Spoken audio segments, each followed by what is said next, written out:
जी नमस्कार साथियों, good morning प्यारे दोस्तों। जय हिंद, वंदे मातरम, राधे राधे। आज की जो हमारी क्लास है उसके अंदर टॉपिक चल रहा है हमारा संधि।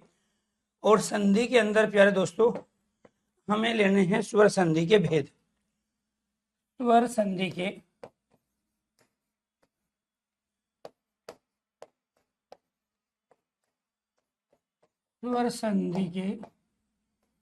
भेद।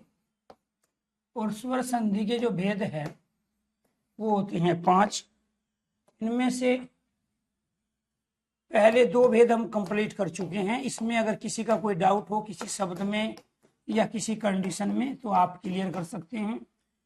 दूसरा जो है वो है हमारा यण संधि। ये दोनों के दोनों हमने कंप्लीट कर लिए हैं अपनी पिछली क्लास में। आज ये जो बारी है वो है प्यारे दोस्तों गुण संधि की।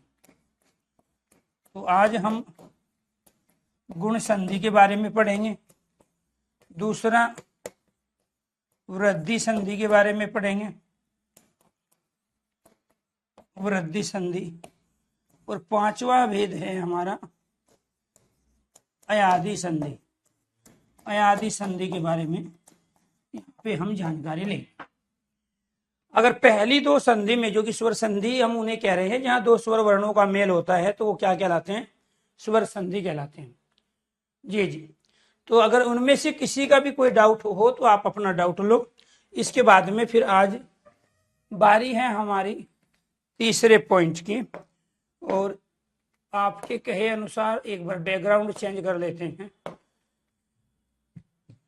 ये लो जी, बैकग्राउंड आपका चेंज हुआ। और यहाँ तीसरा भेद है हमारा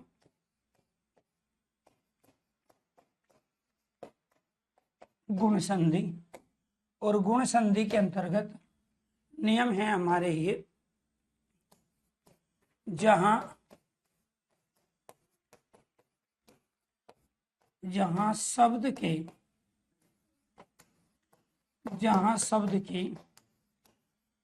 बीचों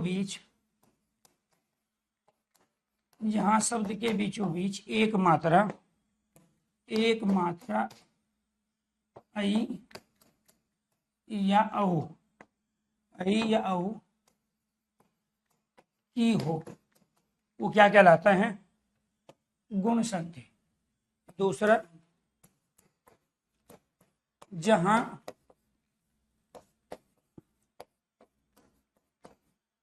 जहां किन्हीं दो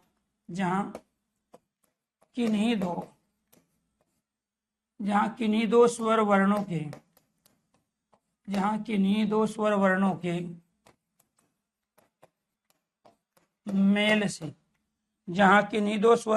मेल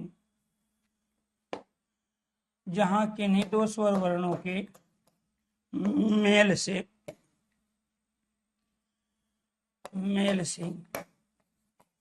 ऐ और अर बने, वो भी क्या है? गुण संधि। तीसरी कंडीशन है जहां ए के साथ में ई आके ऐ बने, जहां ए के साथ में ओ आके औ बने, और जहां ए के साथ में री आके अर वर्ण बनता हो वो क्या कहलाते हैं हमारे? ये आपको ध्यान रखना है। ये जो कंडीशन है ये हमारी किसकी है?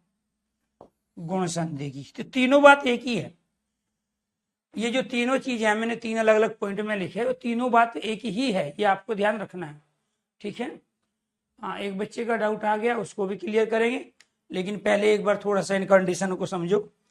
ठीक है। यहाँ पर जब हम इसके एग्जाम्पल लेंगे तो ये क्या कह रहा है? शब्द के बीचों बीच एक मात्रा। और यहाँ किस एक मात्रा की बात हो रही है? इसकी। रमेश,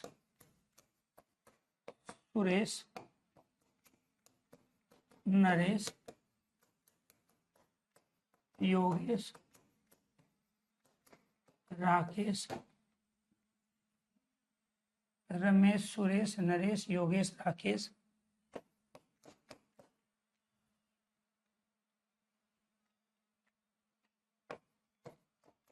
मुनेश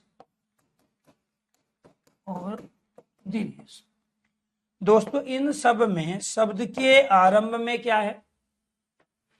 शब्द के बीचों बीच इनमें आई, कौन सा आई? ये वाला। यहाँ पे ये जो शब्द के बीचों बीच एक मात्रा, शब्द के बीचों बीच एक मात्रा, और ये एक मात्रा किसकी है? आई की है। ठीक है, ए और ई को मिला के जो बनते हैं। अब ये बने कैसे हैं ये भी देखो आप। यहाँ पर ये क्या था? ये था प्यारे दोस्तों, यहाँ रमा और ई से मिलके रमेश बना है, और ये सुर और ई से मिलके सुरेश बना है, ये नर और ई से मिलके नरेश बना है, ये योग और ई से मिलके योगेश बना है, ये राका और ई से मिलके राकेश बना है, और ये मुनि और ई से मिलके यहाँ मुनीश बना है, और ये जो बना है दोस्तों ये दिन और ई से मिलके दिनेश बना। अब आपसे वर्तनी भी पर्यायवाची संधि के आधार पे आपको सीखने हैं। वो कैसे सीखोगे आप? ये चीज ध्यान रखो।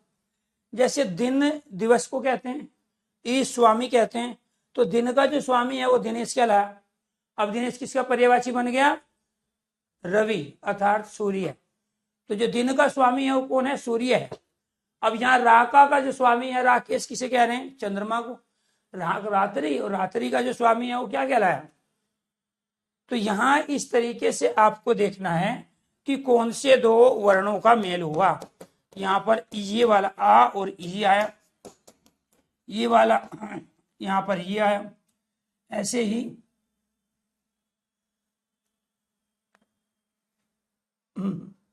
और ये देखो जी यहाँ पर ये ए और आपका ई आया। इसमें से एक जो है इसका उदाहरण नहीं है गुण संधि का, वो कौन सा है वो आपको बताना है। ए और ई आया, और ये आ और ई आया, और ये क्या आया? ये ई और ई आया, और ये क्या आया? ए और ई। तो आपको वो बताना है जौन सा इनमें से गुण संधि का उदाहरण नहीं है। निम्न में से कौन सा गुण संधि का उदाहरण नहीं है?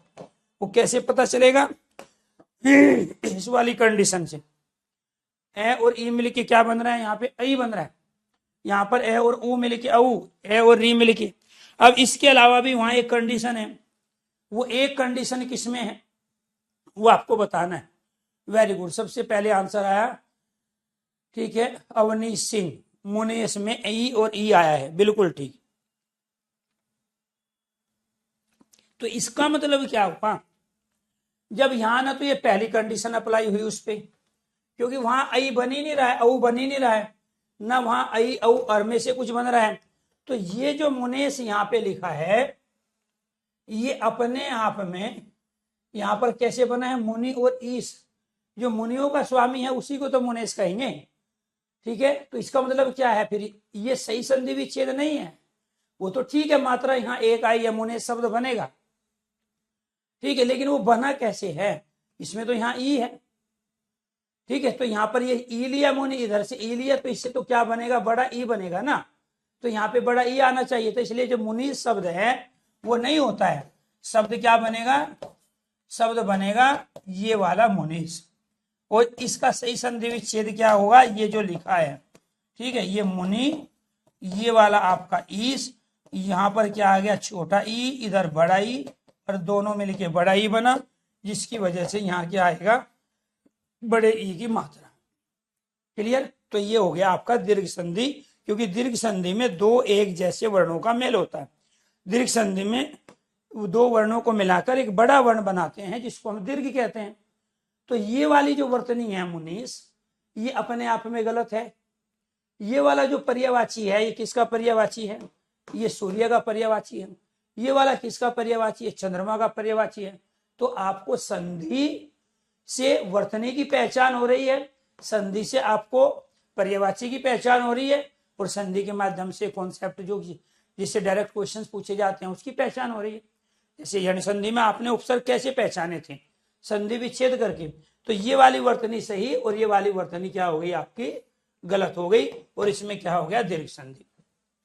अब आ जाइए यहाँ पे, बहुत सारे बच्चों का कंफ्यूजन ये होगा, सर जी आप ये कह रहे हो यहाँ ए और ई मिले क्या ही बनता है, तो यहाँ तो ए और ई नहीं है, ए और ई आएगा तो भी प्यारे दोस्तों ये आई बनेगा, ये आपको ध्यान रखना।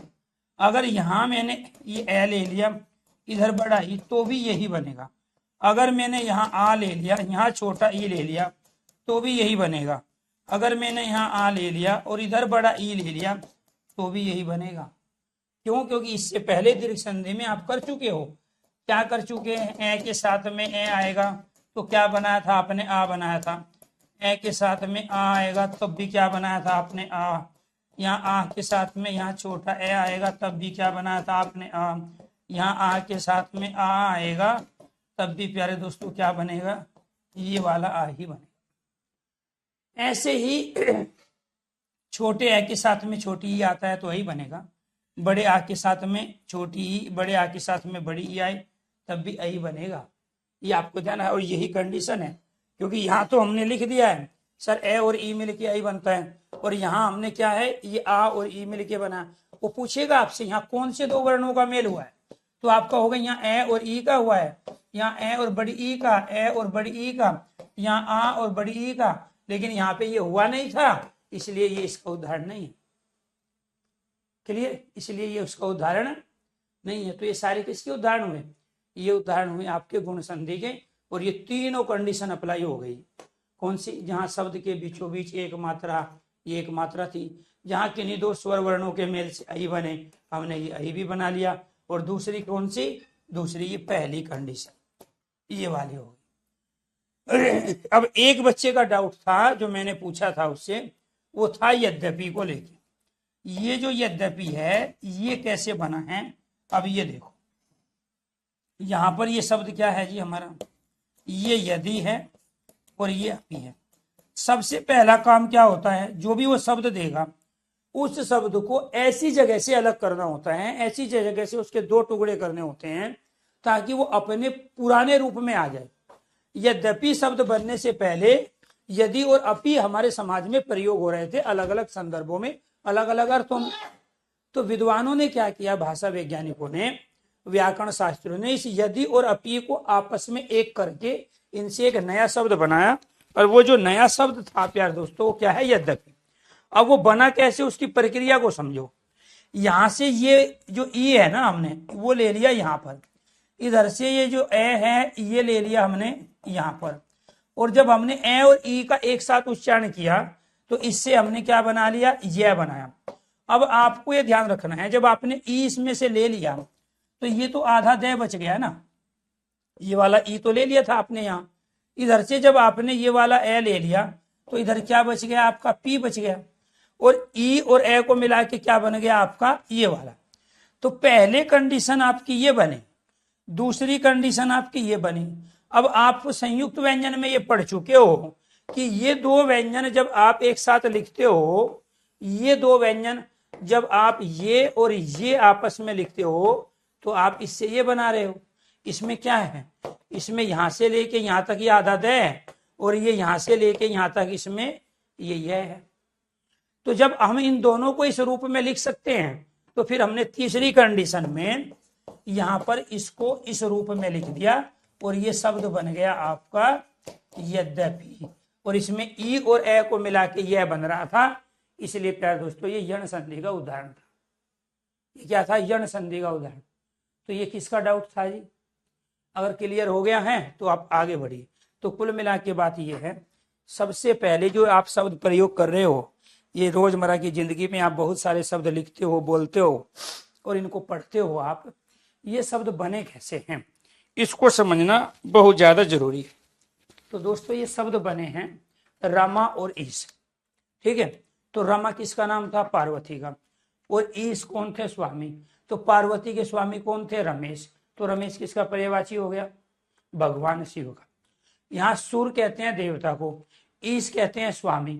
तो जो देवताओं का स्वामी है वो क्या कहलाया? सुरेश। अब देवताओं के स्वामी कौन थे, राजा कौन थे, इंद्र थे। तो ये किसका पर्यायवाची हो गया, भगवान शिव का। ये किसका पर्यायवाची हो गया, इंद्र का। यहाँ पर नर और ईश, मनुष्य के जो राजा है वो क्या कहलाए, नरेश। ऐसे ही प्यारे दोस्तों यहाँ पे दिन और ईश, जो दिन को लाने वाला है, दिन का स्वामी सूरज है, सूर्य है। यहाँ राख, रात्रि, ईश स्वामी, रात्रि का स्वामी क्या कहलाया यहाँ पे, ठीक है, राकेश। तो चंद्रमा किसका पर्यायवाची हुआ, राकेश। तो कहने का मतलब ये हुआ कि पर्यायवाची वर्तनी, इन सबको आपको यहाँ पे तरीके से समझना है। अब आ जाओ इधर,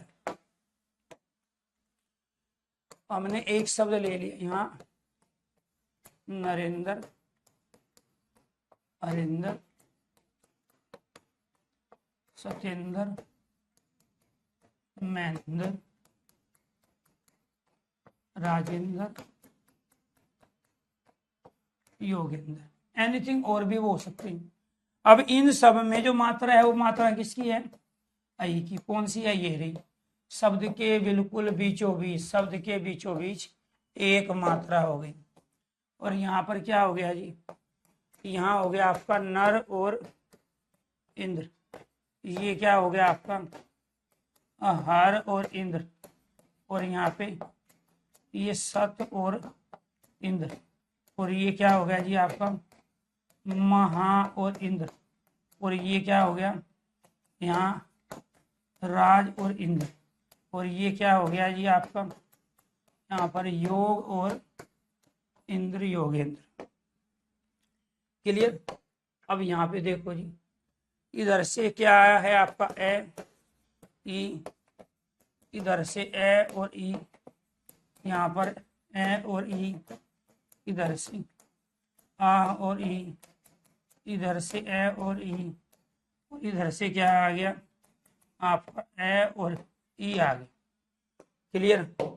अभी देखो, जो आप चाह रहे थे ना सर ये तो बने नहीं, आप तो यहाँ ए और ई लिखे हो, ए और ई में लिखे, आई कैसे बनेगा वो दिखाओ। तो ये दिखा दिया जी, ए और ई, इनमें सब में वही तो बन रहा है। तो यहाँ पर इन दोनों को मिलाने के बाद में ये आई तो बनेगा। इन दोनों को मिलाएंगे तो क्या बनेगा, इन दोनों को मिलाएंगे तो क्या बन जाएगा, ये वाला ही। ए नहीं होता, ए तो इंग्लिश में होता है ए, ठीक है, आप इसको क्या बोलते हो, ए नहीं होता, आई होता है। ये ए और ई से मिलके बनता है, ठीक है, ये आपको ध्यान रखना है। अब इसमें क्या हुआ जी, एक मात्रा लगी ना ये इसे, ठीक है, और ये इसका सही संधि विच्छेद। तो इससे क्या पता चला, जब भी किसी शब्द का आपसे संधि विच्छेद पूछा जाए तो आपको ये देखना है कि उनको शब्द को ऐसी जगह से अलग हुआ, शब्द को ऐसी जगह से अलग करना है जहां उसके दोनों के मीनिंग हो।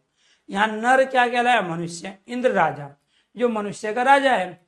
ऐसे यहाँ हर और इंद्र, सत और इंद्र, महा और इंद्र, ये आपने पढ़े हैं, सुने हैं, लिखे हैं, देखे हैं, और इनमें से हर किसी एक शब्द का कोई ना कोई मीनिंग है, ठीक है। तो इनमें से हर किसी एक शब्द का कोई ना कोई एक मीनिंग है।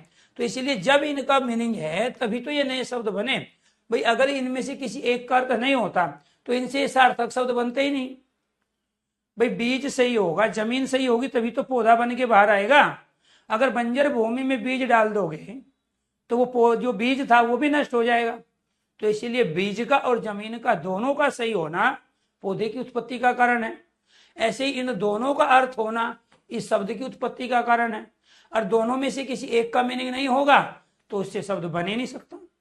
तो इसीलिए संधि की सबसे बड़ी कंडीशन यही है कि संधि जो बनी है वो दो पुराने शब्दों के दो निकटवर्ती वर्णों के मेल को हम कह रहे हैं। तो पुराने शब्द कौन से थे, नर और इंद्र, दो वर्ण कौन से थे, ए और ई, तब जाके क्या बन गया आपका नरेंद्र। तो कौन सी संधि हो गई, सब में गुण संधि हो गई। अब दूसरी कंडीशन देखिए जी, दूसरी कंडीशन क्या है, शब्द आ गया परोपकार, अरुणोदय, सूर्योदय, सर्वोदय, महोत्सव, महोत्सव। यहां पर क्या हो गया जी, पर दूसरा उपकार भला, जो दूसरे का भला करता है परोपकार। यहाँ पर क्या है ये, अरुण और उदय, अरुण सूर्य, सूर्य का उगना, यहाँ पे सूर्य उदय, सूर्य उदय, सूर्य का उगना। और यहाँ पर क्या है, सर्व और उदय, सर्वोदय, सबका उदय होना। और ये क्या है, महा और उत्सव। कौन से दो वर्णों का मेल हुआ है जी, कौन से दो वर्णों का मेल हुआ है? ए और ओ को मिलाया गया, यहाँ ए और ओ को मिलाया गया। तो पहले वाले का लास्ट ले लो, ए और ओ को मिलाया, ए और ओ को मिलाया, यहाँ आ और ओ को मिलाया। इन दोनों को मिलाने से क्या बन गया आपका, यहाँ ए और ओ को मिला के औ बन गया, यहाँ ए और ओ को मिला के औ बना, ए और ओ को मिला के औ बना, ए और ओ को मिला के औ बना, यहाँ ए और ओ को मिला के क्या बन गया, औ बन गया। ये कंडीशन आपको ध्यान रखना है।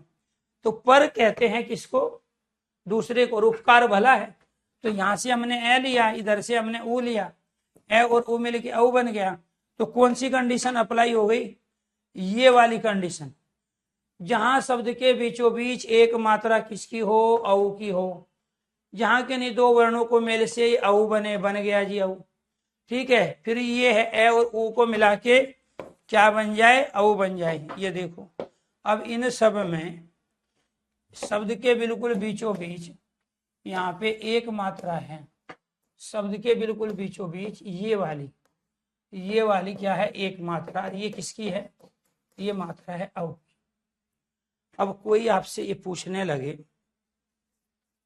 कि ये बताइए महोदय में कौन सी संधि है, तो आप क्या कहोगे, सर शब्द के बिल्कुल बीचों बीच एक मात्रा है, और ये एक मात्रा है औ की, और वो कंडीशन है गुण संधि की। फिर दूसरा क्या कहोगे, जब इसका हम संधि विच्छेद कर रहे हैं, यहाँ पर किसका है, महा और उदय के रूप में कर रहे हैं। इधर से हमने क्या ले लिया, आ, इधर से क्या ले लिया हमने, ओ। ये आ और ओ को मिला के क्या बन गया, औ। और जहाँ ये औ बनता है वहाँ गुण संधि होती है। इधर से ये आ ले लिया, इधर से ये ऊ ले लिया, पहले वाले का अंतिम, बाद वाले का पहला वर्ण आपस में लेके बनाते हैं, यहाँ आपका औ आ गया। तो कौन सी संधि हो गई, तो आपकी संधि हो गई प्यारे दोस्तों यहाँ गुण संधि। क्लियर है यहाँ तक, ठीक। तो यहाँ आपको ध्यान रखना है।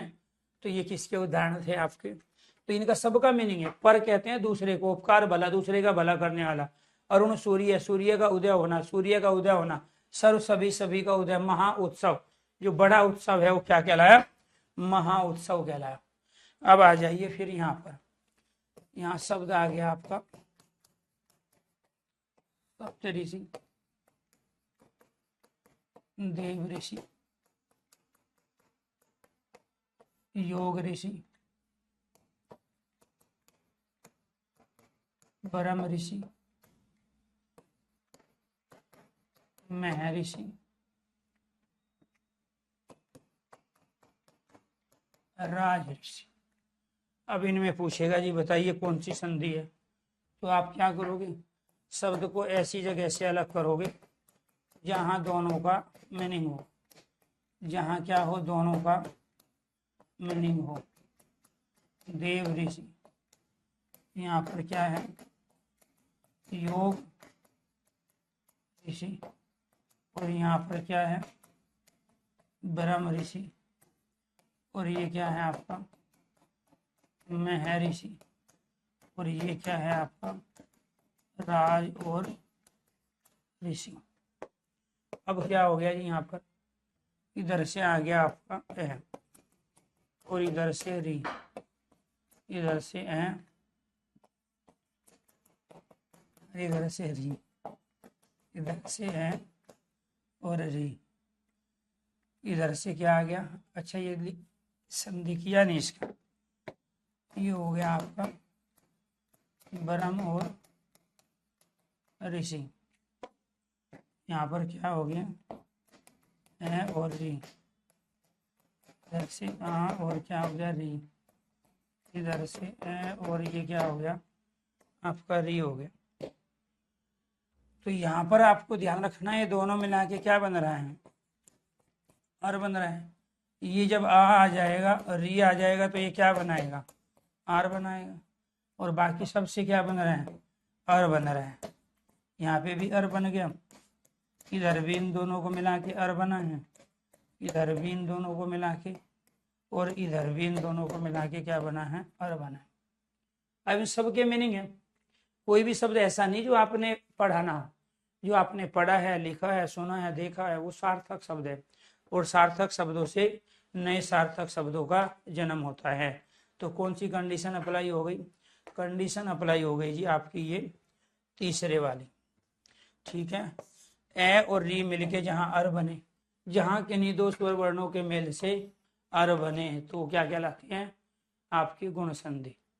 अगर गुण संधि समझ में आ गई हो तो एक बार सारे स्टूडेंट ओके कीजिए, यस कीजिए। क्लियर। तो ये आपको ध्यान रखना है। तो देखो, जो आपने रट्टा मारा हुआ है ना कहीं से, बिना लॉजिक के, बिना सीक्वेंस के, आपने कहीं से कुछ भी पढ़ लिया, अब उसके अलावा कुछ नई चीज आप पढ़ोगे, इस पर भरोसा करोगे नहीं, विश्वास करोगे नहीं। क्योंकि आप तो बिना लॉजिक के, बिना सीक्वेंस के पढ़ के, रट्टा मार के आप उसको सही मान के बैठे हो। तो आपको कुछ नए तरीके से कोई भी चीज बताई जाएगी लॉजिकली, तो आप विश्वास थोड़ा ही करोगे। तो जब एक चीज यहाँ पे की गई, लिख भी दिया और बता भी दिया, और बाकी बच्चे उस चीज को स्वीकार भी कर रहे हैं, हाँ सर लॉजिक समझ में आ गया, और आप में से एक दो बच्चा ऐसा है दिमाग लगाया जा रहा है, सर जी परोपकार गलत है, सर जी परोपकार, मतलब इतने भी तमीज नहीं है या कॉमन सेंस नहीं है कि जब लिख दिया परोपकार जो है, पर कहते हैं दूसरे को, उपकार कहते हैं भला, तो यहां पर इधर से क्या आ गया, रे में से ए ले लिया, इधर से ओ ले लिया, औ बन गया, औ आपका ये रहा यहां पर। तो कौन सी संधि हुई, गुण संधि। क्यों, क्या है गुण संधि कंडीशन, ए और ओ मिलके औ बनाएगा, वो बन रहा है यहाँ पे। अब गलती कहां करोगे आप, गलती करोगे जब विसर्ग का औ में परिवर्तन होगा, वहां करोगे आप। जब विसर्ग का औ में परिवर्तन होगा तब गलती। अब मान के चलो किसी ने यहाँ पे ले लिया मनोविज्ञान शब्द, अब यहाँ क्या कहेगा, सर जी शब्द के बिल्कुल बीचों बीच यहाँ क्या है, औ की मात्रा है, गुण संधि। अरे शब्द के बीच में ये औ तो है यहाँ, लेकिन ये औ कैसे में आया है, ये औ आया है यहाँ पर विसर्ग के स्थान पर, यहाँ ए और ऊ का नहीं है योग, तो ये क्या है, विसर्ग है, तो इस विसर्ग के स्थान पे ये औ आया। तो ये आपको ध्यान रखना है, विसर्ग के स्थान पे। अब यहाँ पर क्या है, ए और ऊ तो है ही नहीं कहीं, तो यहाँ बार बार क्या कहा जा रहा है, ए और ओ मिलके औ बनाएगा तो गुण संधि होगी। अब इसमें तो दिमाग लग नहीं रहा है, कॉमन चीज है, ए और ऊ को मिला के औ। क्या इस मनोविज्ञान में ए और ऊ है कहीं, इस मनोविज्ञान में, या और ले लो आप, यहाँ पे हमने शब्द ले लिया मनोअभिलाषा, मनोअभिलाषा। अभी ऐसी जगह से अलग करो जहां इसका मीनिंग हो जाए, तो क्या करोगे जी आप अलग इसमें, यहाँ मन और अभिलाषा, तो यहाँ है कहीं पर, इधर से ये तो आ हो जाएगा, आ वहां कहीं है ही नहीं, तो ये क्या हुआ फिर, ये जो औ आया है यहाँ, ये इस विसर्ग के स्थान पे आया है, ये विसर्ग संधि में पढ़ोगे। इसीलिए मैंने कहा था आपको कि जो चीज आप मेरे से पूछने वाले हो वही अगले कुछ पलों में, कुछ सेकंडों में, कुछ मिनटों में, कुछ घंटों में, कुछ दिनों में, कुछ महीनों में मैं पढ़ाने वाला हूं। और जब मैं एक बार हिंदी कंप्लीट कर लेता हूं उसके बाद डाउट बचते नहीं है। जब टॉपिक कंप्लीट हो जाएगा तो उस टॉपिक में डाउट नहीं बचेंगे, क्योंकि जो भी चीज उथल पुथल आपके दिमाग में चल रही है वो इसीलिए तो चल रही है क्योंकि वो चीज आगे आने वाली है, बस आप उसको थोड़ा सा पहले से सोच लेते हो। तो इसीलिए आप यहाँ पर क्या लिखा हुआ है, बार बार क्या कह रहे हैं, जहां दो स्वर वर्णों को मिला के, वहां स्वर वर्ण थोड़ा ही है, तो यहाँ स्वर वर्ण तो यहाँ पे है, देखो बार बार लिखा है ना, जहां किन्हीं दो स्वर वर्णों के मेल से, तो न तो आप वहां मनोज में, मनोविलासा में, मनोविज्ञान में, मनोहर में वहां दो स्वर वर्णों को आप मिला ही नहीं रहे, तो फिर स्वर संधि कहां से हो जाएगी भाई, स्वर संधि तो वहां है ना जहां दो स्वर है, और उन दो स्वर में से ए और ऊ है तो वो औ बनाएंगे तो वो गुण संधि है। तो यहाँ पर क्या था, ये सारे किससे मिलके बने थे, दो स्वर वर्णों से मिलके बने थे, ठीक। तो इसीलिए इसके अगर एग्जाम्पल सेट हो गए हो, लॉजिकली आपने समझ लिए हो, तो आगे बढ़ते हैं वृद्धि संधि। किस पे, फोर्थ जो है आपका वो है वृद्धि संधि। कहाँ होगी जी वृद्धि संधि, जहां शब्द के जहां शब्द के बीचों बीच दो मात्रा, जहां शब्द के बीचों बीच दो मात्रा आई और औ की, आई और औ की हो, जहां शब्द के बीचों बीच दो मात्रा आई और औ की हो तो वो क्या कहलाता है? वृद्धि संधि। दूसरा क्या होता है जी? जहां जहां किन्हीं दो स्वर वर्णों के, जहां किन्हीं दो स्वर वर्णों के मेल से, जहां किन्हीं दो स्वर वर्णों के मेल से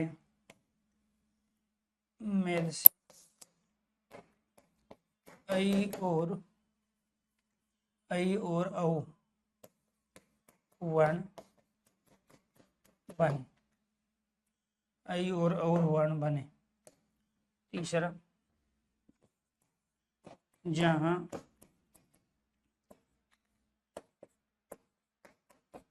दो स्वर वर्ण मिलकर, जहां दो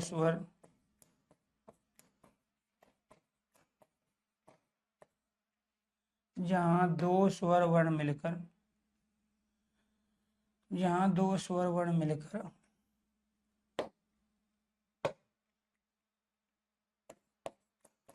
आए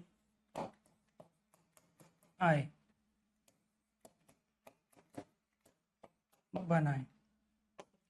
जैसे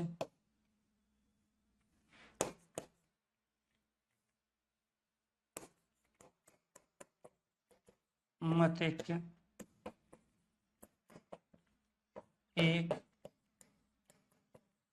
सदैव तथैव,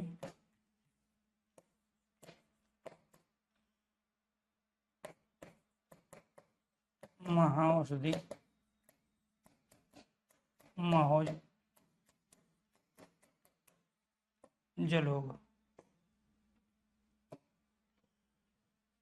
कैसे बनेगा? मत और एक और एक, सदा और एक, तथा और एक, महा और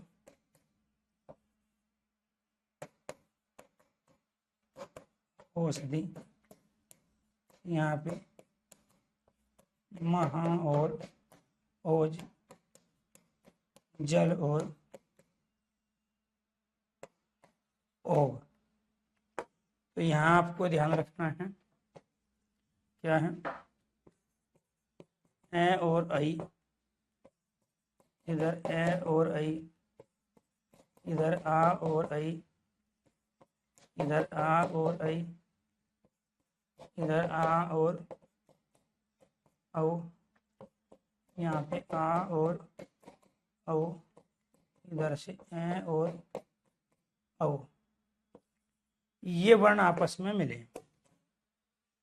क्लियर? इन दोनों को आपस में मिलाएंगे, ए और आई को आपस में मिलाएंगे तो क्या बनेगा? ये वाला आई बनेगा। ऐसे ही इन दोनों को आपस में मिलाएंगे, आई, कौन सा आई? ये वाला आई। इसकी दो मात्रा होती है ना। ऐसे इसको आपस में मिलाएंगे तो क्या बनेगा? ये वाला आई बनेगा। इन दोनों को आपस में मिलाएंगे तो क्या बनेगा? यहाँ पे ये वाला आई बनेगा। यहाँ इन दोनों को आपस में मिलाएंगे तो क्या बनेगा? औ बनेगा, ये वाला औ। इन दोनों को आपस में मिलाएंगे तो क्या बनेगा? औ। इन दोनों को आपस में मिलाएंगे तो क्या बनेगा? ये वाला औ बनेगा, ये वाला औ, ये वाला औ बनेगा। और वही है बीच में, ये रहा शब्द के बिल्कुल बीचों बीच दो मात्रा। इधर दो मात्रा किसकी है? इधर दो मात्रा आपकी औ की है, और यहां तक ये मात्रा किसकी है? ये मात्रा आपकी आई की है। तो यानी कि दोनों कंडीशन आपकी बनी ना। शब्द के बिल्कुल बीच दो मात्रा किसकी है? दो मात्रा या तो आई की होती है या औ की होती है। इसकी मात्रा यहाँ है तथे में, सदैव में, एक एक में, मत एक में। और ये औ की मात्रा कहाँ, मौजदी, मौज में, जलोग में है। और ये इनके सही संधि विच्छेद है, क्योंकि इनका मीनिंग है आपने पढ़ा है। सदा मतलब हमेशा, एव ही, जो हमेशा ही रहता हो उसी को तो सदैव कहते हैं। तो इसीलिए आपको ध्यान रखना है। ये क्या कहलाया आपका, दर्प उक्ति, घमंड की उक्ति, घमंड में जो कही गई, घमंड में कहा गया कथन क्या कहलाएगा, दर्प उक्ति। ठीक है, तो ए और ओ मिलके क्या बनेगा, औ बनेगा। ठीक है, चलो जी, और कोई। अरे नोट्स के चक्कर में मत पढ़ो भाई, अभी अभी आपने पढ़ना शुरू किया है। ठीक है, तो अभी ये जो चीज है ना, इसको रोज समझो, फिर आपको प्रैक्टिस करो। देखो पढ़ने का जो तरीका है, बाकी तो आप अपनी समझ से चलना, क्योंकि आपसे ज्यादा चतुर, आपसे ज्यादा बुद्धिमान, आपसे बड़ा महापुरुष, आपसे अच्छे वाला, भाग्य वाला कोई धरती पे है नहीं, ऐसा मैं मान के चलता हूँ। हालांकि इसमें कोई सच्चाई नहीं है जो मैं कह रहा हूँ, लेकिन फिर भी मैं मान के चलता हूँ कि जिनको मैं पढ़ा रहा हूँ वे मेरे गुरु है, और उनमें से कुछ महागुरु है। लेकिन मैं हिम्मत जुटा रहा हूँ इस कलयुग में आप लोगों को कुछ समझाने और पढ़ाने का।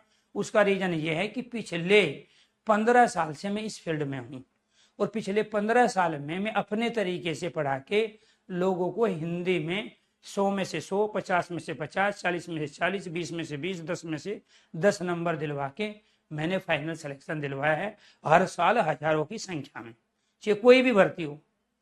अब आपका पढ़ने का तरीका क्या होना चाहिए, समस्या क्या है, आप बहुत सारे लोग एक साथ फार्म भरते हैं, वो लाखों की संख्या में होती है, पोस्ट हजारों की संख्या में से भी कुछ कम होती है, लेकिन फाइनली जिसका पढ़ने का तरीका बेस्ट होता है, ठीक है, वो सिलेक्शन ले जाता है। अब मेहनत सब करते हैं, आप 12 घंटे पढ़ रहे हैं, तो आपसे ज्यादा पढ़ने वाले लोग हजारों की संख्या में, लाखों की संख्या में 18 घंटे पढ़ने वाले लोग। अगर आप 18 घंटे पढ़ रहे हैं तो लोग ऐसे भी हैं जो 20-22 घंटे भी पढ़ रहे होंगे, क्योंकि उनका अचीवमेंट जो 4 घंटे में वो अचीव करते हैं, वो आप 8 घंटे में कर पाते हो, तो इसलिए उनके घंटे ज्यादा हो गए। तो आपसे ज्यादा सिटिंग करने वाले, आपसे ज्यादा मेहनत करने वाले बच्चे हैं। अब फिर मुद्दा क्या है कि बेस्ट तरीका क्या होगा सर जी, पहले तो इस कॉन्सेप्ट को आप समझो, जो आपने रट्टा मारा हुआ ना, क्या जिंदगी में आप पहली बार संधि पढ़ रहे हो? आप अब से पहले भी 20 बार, याद करो, 20 बार संधि पढ़ चुके हो, अब से पहले भी 10 अलग अलग टीचरों से और 5 से 6 अलग अलग किताबों से पढ़ चुके हो। और उसके बावजूद भी जब हम यहाँ चीजें क्लियर करते हैं तो आपके दिमाग में बात नहीं घुसती, और जबकि आप तो 20 बार पढ़ चुके हो, 10 टीचरों से और 5 किताबों से। अब मुद्दा क्या है कि हर बार रट्टा मार रहे थे, बिना सीक्वेंस के पढ़ रहे थे। तो फिर अपने आप को फ्री करो ना, चीजों को इकट्ठा करने पे मत लगो। आपके पास कितनी पीडीएफ है दूसरे सब्जेक्ट की जो आपने सारी पढ़ ली हो? आपके पास कौन सी ऐसी किताब है जो आपने शुरू से लेकर लास्ट के पेज पे पहुंच गए हो? इसलिए ये जो प्रवृत्ति है ना आप लोगों की, देखा देखी, फला आदमी ये दे रहा है, आपने देखा है गांव में, याद करो, वो आते थे, मान के चलो किसी को एक नया बीड़ी का बंडल लाना है, और वो क्या करते थे, ऑफर है जी, पर्ची निकलेगी, वो पर्ची सारी मिला के 100-150 रुपया की निकलती थी, और उस 100-150 रुपया में पूरे गांव में हल्ला हो जाता था कि 505 या 502 के बीड़ी के बंडल में पंखा निकल गया। पंखा निकलता था प्लास्टिक का, छोटा, वो बड़ा नहीं, नाम उसका भी पंखा था, वो छोटा सा पंखा था, वो बच्चों के खेलने का। और उससे क्या होता था, पूरा गांव इकट्ठा हो जाता था, ठीक है, पर्ची बंडल खरीदते थे पूरा भी। माने जो वो 1 महीने में, 2 महीने में बेच पाते, वो 1 दिन में बेच के पूरे गांव में चले जाते हैं। यही यहां हो चुका है। अब इसके साथ में ये फ्री दे देंगे, इसके साथ पर्ची दे देंगे, पर्ची निकलेगी, पर्ची में पंखा निकलेगा छोटा सा, ठीक है, और छोटे से पंखे को फिर अपना फिर बच्चे दे देना। बच्चे घर पे है नहीं, क्योंकि जब आपकी शादी नहीं हुई तो बच्चे कहां से होंगे, तो पंखा लेके घूमते रहो आप। तो वही जो एडटेक जो कंपनियां हैं और जितने भी यूट्यूब चैनल है, उन पे क्या तमाशा हो रहा है, वो तो पर्ची वाला हो रहा है, डिस्काउंट वाला हो रहा है। बच्चों को आदत हो गई। अब मान के चलो मैं कोई कोर्स 599 लाऊंगा, तो बच्चा लेगा उसको 599, लेकिन वो कहेगा जरूर सर जी 299 कर दो, सर जी 199 कर दो। 199 में मैं थोक के बाद कूड़ा भर दूं आपके दिमाग में, ठीक है, लेकिन अब 599 में आपको महंगा लगेगा, क्योंकि मैं तो 75 क्लास देनी है इसमें, और कम से कम 1000 से ज्यादा पीडीएफ होगी जो मैं देना नहीं चाहता जानबूझ के आपको, जबकि मैं चाहता हूं कि मेरे से पढ़ के सारे बच्चे सिलेक्शन लें, क्योंकि रिजल्ट बच्चों का नहीं होता। बच्चे तो यार दूसरी भर्ती में फार्म भरेंगे, तीसरी आएगी उसमें भरेंगे, और जब नहीं लगेगी तो कुछ और काम करें, लेकिन हमें तो यही काम करना है। हम तो किसी दूसरे काम के लायक बनाए नहीं भगवान ने। तो इसलिए रिजल्ट टीचर का होता है, और टीचर की बात मानोगे तो सिलेक्शन हो जाएगा। पहला तरीका क्या था कि इस तरीके से चीजों को समझो, एक पॉइंट। दूसरा एक तरीका क्या था, जब ये टॉपिक पूरा हो जाए, आपके पास जो भी पेपर है, आपके पास जो भी किताब है, आपके पास जो भी मॉक टेस्ट है, टेस्ट सीरीज है, क्योंकि अटरम सटरम बहुत सारी चीज खरीदते हो आप, अब उससे ये क्वेश्चंस लगा के देखो कि यहां कंप्लीट करने के बाद वे क्वेश्चन बन पा रहे हैं आपसे, नहीं बन पा रहे। अगर वे सारे क्वेश्चन तो सही कर दिया आपने, तो इसका मतलब आपका टॉपिक कंप्लीट हो गया और मैं आपको सिखाने में सक्षम हुआ। लेकिन वहां अगर क्वेश्चन नहीं बन पा रहे तो आपका टॉपिक कंप्लीट ही नहीं हुआ, फिर आगे बढ़ने का फायदा क्या है। तो दूसरा तरीका आपको क्या करना है, पहले कॉन्सेप्ट को समझो दंग से, तरीके से, बिना किसी नोट करे, दिमाग को खोल के। इसमें बहुत सारी चीजें हैं, खाली यहां सेव करो जाके। आप 18 साल से ऊपर के हो गए हो, आप 9th 12th वाले बच्चे नहीं हैं। पहले टीचर बोर्ड पे लिखेगा, फिर बच्चा अपने नोट, टीचर भी बोले नोट्स बनाओ, नोट्स बनाओ, घंटा बनाए नोट्स।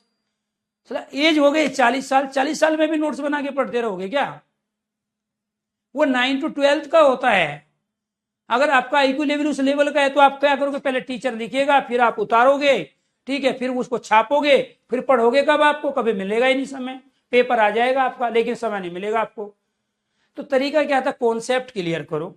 कॉन्सेप्ट क्लियर करने के बाद में Hindi by Arun sir YouTube channel या किसी भी मॉक टेस्ट, जो आपके पास किताब है, जो भी आपके पास प्रीवियस क्वेश्चन पेपर है, उससे इनके क्वेश्चन लगा के देखो, और उसके बाद अपनी लैंग्वेज में खुद के नोट्स तैयार करो कि हाँ जी अब मेरा तैयार हो गया, इस तरह की क्वेश्चंस की वैरायटी है, ये इसकी कंडीशन है, ये नियम है, और उससे चीजें लेके आगे बढ़ जाओ आप। तो क्या करना था, पहले कॉन्सेप्ट को क्लियर करो बिना कहीं नोट शोट किए। ये तो आपके पास रहेगी ना आपके पेपर तक, ये कहां भागे जा रहे हैं, कहां समय बर्बाद कहां कर रहे हो आप। मैं पहले लिखूंगा, आपका सारा ध्यान रजिस्टर भरने पे है। अभी मैं बहुत कुछ बोल के चला गया। ये जब वीडियो आपके पास आपके पेपर तक है तो फिर आपको डर कहीं का है। तो पहले आप इसको पढ़ो, समझो, यहां समझते समय फिर आप इसके आधार पे बनने वाले हर तरह की क्वेश्चंस की वैरायटी की प्रैक्टिस करो। प्रैक्टिस के पास आपके पास 3 साधन है। एक Hindi by Arun sir YouTube channel है, जिस पर मैंने संडे को कम से कम 4 बार कराया है, कभी 60 क्वेश्चन, कभी 100 क्वेश्चन, कभी 50 क्वेश्चन के साथ। अब अगर आपने वे 4 क्लास अटेंड कर ली संडे की, मैं गारंटी के साथ कह रहा हूं, उनसे बाहर एक भी क्वेश्चंस और उनके 4 ऑप्शंस किसी भी पेपर में आ गए तो आगे मेरे कान पकड़ लेना। मैंने छोड़ा ही नहीं कुछ, हर तरह की क्वेश्चंस की वैरायटी मैंने कराई है, हर एग्जाम को लेकर, 12th वाला हो, ग्रेजुएशन वाला हो। लेकिन बच्चा क्या करेगा, अपने तरीके भेड़ चाल से चलेगा, भेड़ चाल। मैं एक कल की घटना बताता हूँ। मैं देहरादून गया था, आपकी क्लास नहीं हो पाई, और रीजनिंग वाले सर मेरे साथ थे, तो हम किसी काम से गए थे। तो एक जगह फ्लाईओवर बन रहा था, क्योंकि हम हर सैटरडे संडे जाते थे, हमारी वहाँ प्रॉपर्टी है, कुछ काम कर रहे हैं, हमारा कॉलेज भी है मेरा वहाँ पे, चाणक्य डिफेंस कॉलेज के नाम से मैं वहाँ एक बड़ा इंस्टीट्यूट चलाता हूँ, ठीक है, वो पीजी भी है, वहीं डिफेंस की तैयारी कराते हैं, एनडीए और सीडीएस को। तो जब हम वहां पे गए तो एक फ्लाईओवर बन रहा था, जो दिल्ली और देहरादून हाईवे सबको पता है बन रहा है, मार्च अप्रैल में स्टार्ट होगा। तो जब वो हाईवे बन रहा था तो हम अक्सर उस हाईवे के नीचे से जाते थे, ऊपर से हाईवे बन रहा है। लेकिन इत्तेफाक से अब की बार क्या हुआ, वो हाईवे हो गया बंद, ठीक है, जो साइड से निकलते थे, ऊपर से काम चल ही रहा है, साइड में जो खोला हुआ था उन्होंने, रोंग साइड से जो जाते थे वो बंद कर दिया। और जब बंद कर दिया तो हमें अपनी साइड छोड़ के दूसरी साइड पे आना पड़ा। तो जब हम दूसरी साइड पे गए वहां से निकल के, तो फिर हमारे पीछे गाइडों, जितने भी गाड़ी थी, ऑटो थे, रिक्शा थे, उनकी लाइन लग गई। अब अरुण सर के पास बड़ी बड़ी गाड़ी है, अब जब लाइन लग गई तो आगे से भी रास्ता बंद था उधर से, तो अरुण सर ने ऊपर फ्लाईओवर पे चढ़ा के फिर नीचे उतार ली दूसरी साइड में। अब वो बाकी लोग गए फंस, वो सब भेड़ चाल थे, हम चल रहे थे, हमारे पीछे 1 2 3 4 5 ऐसे पता नहीं कम से कम हो गए 300 गाड़ियां, हो गया जाम। जबकि हमसे गलती कहां हुई थी, हम दूर से अंदाजा लगा लिया रास्ता बंद है, जबकि वो रास्ता खुला हुआ था, वो रात का समय था, वो बोर्ड देखा, साइड में जगह छोड़ी हुई थी उन्होंने, यहां से तो रास्ता बंद कर दिया मैंने, लेकिन उसके ऊपर से रास्ता दिया हुआ था। और जब वो रास्ता वहां तक पहुंचे ही नहीं, उससे पहले ही हमने रोंग साइड कर ली। तो स्टूडेंट की लाइफ में भेड़ चाल ज्यादा है। अगर आप अपने तरीके नहीं बदलोगे तो लाखों बच्चों में से अपनी सीट नहीं निकाल पाओगे। भेड़ चाल मत बनो, अपने तरीके बदलो। इसी तरीके से आपने कई एग्जाम दिए हैं लेकिन वो आपका सिलेक्शन नहीं हुआ, इसलिए गलती कहां हो रही है, आपके पढ़ने में गलती नहीं हो रही है, आपके घंटे देने में गलती नहीं हो रही है, गलती हो रही है आपके पढ़ने के बेस्ट तरीके पे नहीं जा पा रहे हो आप। ठीक है, ताकि आप किसी एक चीज से जिंदगी भर लाइफ में आप उस सब्जेक्ट से फ्री हो पाओ, उस मनसा के साथ आप पढ़ ही नहीं रहे हो। तो इसलिए आपसे मेरी गुजारिश है, रिक्वेस्ट है, थोड़ा सा अपने तरीके बदल लो और तभी जाके यहाँ पे आपका काम होगा। चलो जी, अब हमें क्या करना है, अब हमें पढ़ना है यहाँ, ये तो हो गया हमारा वृद्धि संधि को, अयादि संधि, पांचवी संधि जो है हमारी वो क्या है, अयादि। मैं सारे दूंगा, आप टेंशन ना ले, मैं नोट्स भी दूंगा, मॉक टेस्ट भी दूंगा, प्रीवियस क्वेश्चन पेपर की प्रैक्टिस कराऊंगा, मेरा तन क्लास भी दूंगा, सब करूंगा, पर सब्र तो रखो, पहले कॉन्सेप्ट क्लियर कर लो। गलती क्या है, मैं हर बैच में एक साथ 100 से ज्यादा पीडीएफ अपलोड कराता था। अभी भी कई बार मन आता है यार, रोज रोज बच्चे कहते हैं, इसलिए कलेश काट। ठीक है, मैं उठा के एक फोन जाएगा, एक मैसेज, और वो टेक्निकल टीम उठा के उसमें बत देंगे। लेकिन मैं सच्चाई कह रहा हूँ, आप फिर रट्टा मारने लगोगे।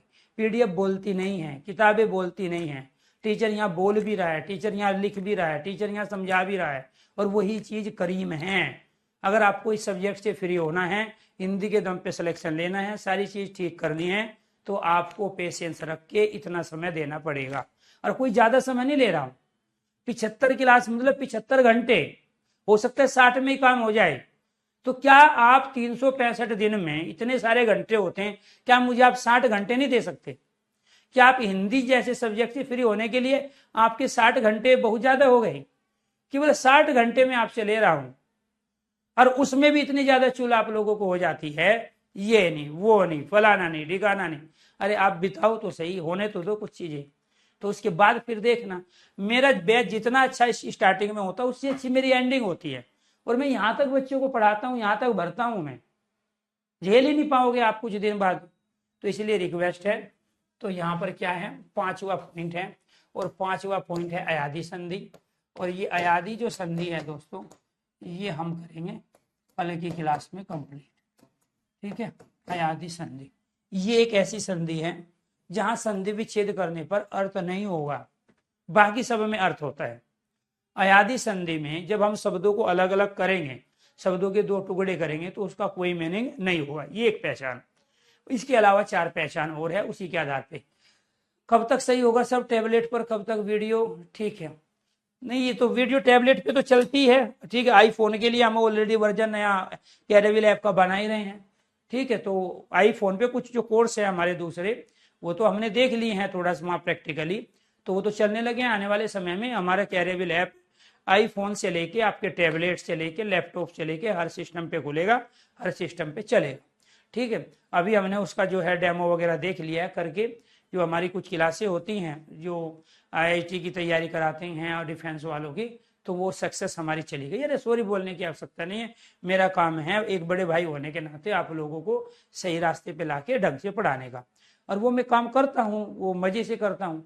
तो इसलिए आपको एक अच्छा व्यवहार रखे, थोड़ा सा पेशेंस रख के हमें आगे लेके चलना है चीजों को, और देखना इतना मजा आएगा आपको जब ये आपका कोर्स पूरा होगा और आपको लगेगा यार 4 सब्जेक्ट के दम पे लोग सिलेक्शन लेते हैं, उसमें एक जीएस है, एक मैथ है, एक रीजनिंग और एक हिंदी है, और हिंदी आपका 60 क्लासों में कंप्लीट हो गया, और मैथ और रीजनिंग वगैरह आप पढ़ते ही हो ठीक ठाक लेवल पे, सही समय दे के उसको। तो बाकी सब्जेक्ट को आप देखो, अगर मैं बात आपसे करना चाहूँ कि मैथ में अब तक आपने कितना समय दिया, तो पता चलेगा 4 साल से मैथ पढ़ रहे हैं, और यहाँ अब मैं सिर्फ 60 घंटे मांग रहा हूँ, और 60 घंटे में आपको दिक्कत हो गई। तो इसलिए रिक्वेस्ट है कि बाकी सब्जेक्ट को आप जितना समय देते हो, हिंदी को आप इतना समय नहीं देते हो। इसलिए रिक्वेस्ट है, आपसे गुजारिश है, बेहतरीन तरीके से आप चीजों को पढ़िए, और मैं ये सारी जो चीजें है ना दोबारा अपडेट करा देता हूँ, क्योंकि उससे एक बार आप खोल के देखोगे, फिर अपने तरीके पे चीजों को चलोगे। वे पीडीएफ, वे मॉक टेस्ट आपके काम आते हैं रिवीजन के लिए, और रिवीजन करना होता है तब जब हमें पहले कॉन्सेप्ट क्लियर हो, हमारा सिलेबस पूरा हो। तो अभी हम कॉन्सेप्ट क्लियर कर रहे हैं, धीरे धीरे सिलेबस पूरा होगा, और फिर हम मॉक टेस्ट, रिवीजन और मैराथन क्लास के माध्यम से आपके डाउट सेशन लेके सारी चीज आपके सामने लेके आएंगे। तो इसीलिए बिना दुविधा में रहे, मेरे पे थोड़ा भरोसा करो, कुछ टाइम आप दो अपने आप को और मुझे, और फिर देखना कितना मजा आएगा हिंदी में जब आपके सारे क्वेश्चन सही हो रहे हैं। तो सभी दोस्तों को नमस्कार, धन्यवाद। दोबारा से फिर मिलता हूँ कल अयादि संधि के साथ में।